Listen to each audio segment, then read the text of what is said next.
पद्धतीचा राजाने माणूस ठेवला होता, याचं नाव आहे जीवा महाले. जीवा महालेने 12 हातुडी मारली, सय्यद बंडाचा येणारा हात वरच्यावर उडवला, पण तो सय्यद बंडाचा तुटलेला हात तलवारीसह कुठं आला असेल? शिवाजी राजांच्या डोक्यावर येऊन पडला. ते हात आणि तलवार डोक्यावर पडल्यामुळे राजांना चक्कर आली. राजे खाली बसले. खानाने पाहिलं. शिवाजी ते बाहेर आलेलं जे होतं खानाचं, त्या खानाने परत गोळा केला. दाबलं, चलो भागो. पळाला. खान मेण्यामध्ये येऊन बसला. भोयाने मेना उचलला. चलो, पळायला लागले. आता इकडे खान पळाला, पण इकडे काय झालं होतं? राजांना चक्कर आली. राजे खाली बसले. हे पाहिलं खानाच्या वकिलांनी. कृष्णाजी भास्कर कुलकर्णीने पाहिलं.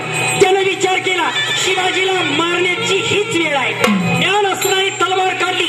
शिवाजी राजांच्या अंगावर वार करणार. शिवाजी राजे सावध झाले. कृष्णाजी भास्कर, तुम्ही ब्राह्मण आहात, पण तो पहिला वार शिवाजी राजांच्या कपाळाला लागला. रक्ताची चिलकांडी उडली.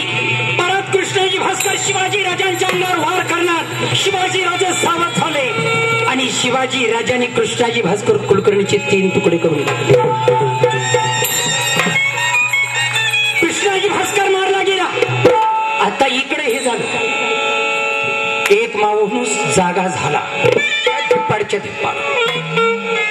याचं नाव आहे संभाजी कावजी कोंडाळकर. अफजल खानाच्या तोडीचा माणूस राजांनी ठेवला होता. संभाजी कावजीने पाहिलं, बापरे, इकडे तरी वेगळंच घडलंय. पण खान दिसत नाही. शिवाजी राजांनी खानावर लक्ष ठेवायला सांगितलं होतं. खान, बापरे, खान तर पळाला. संभाजी कावजी कोंडाळकर पळत गेले. डोळ्याचे सपासप पाय तोडले. मेण्यातनं अफजल खान बाहेर वाटला आणि अफजल खानाचं मुंडकं धडा वेगळं केलं. हे संभाजी कावजी कोंडाळकरांनी. शिवाजी राजांनी जखमी बनवलं. खानाला मारलं. हे संभाजी कावजी कोंडाळकरांनी.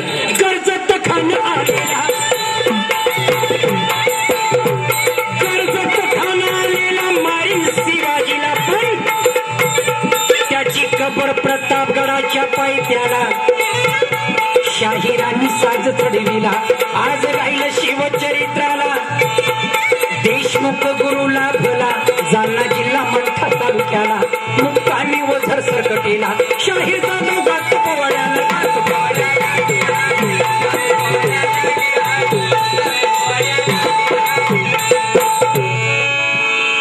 आज परत शेवटचा भाग मी आपल्या समोर, म्हणजे तर ताई बोल. माननीय शिवसेना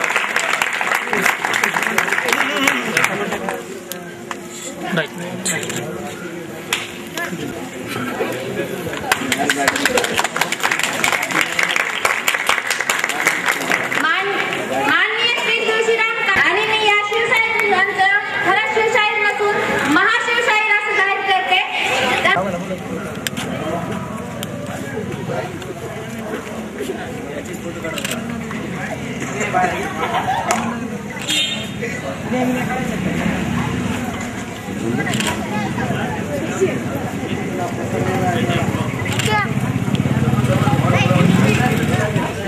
ओके.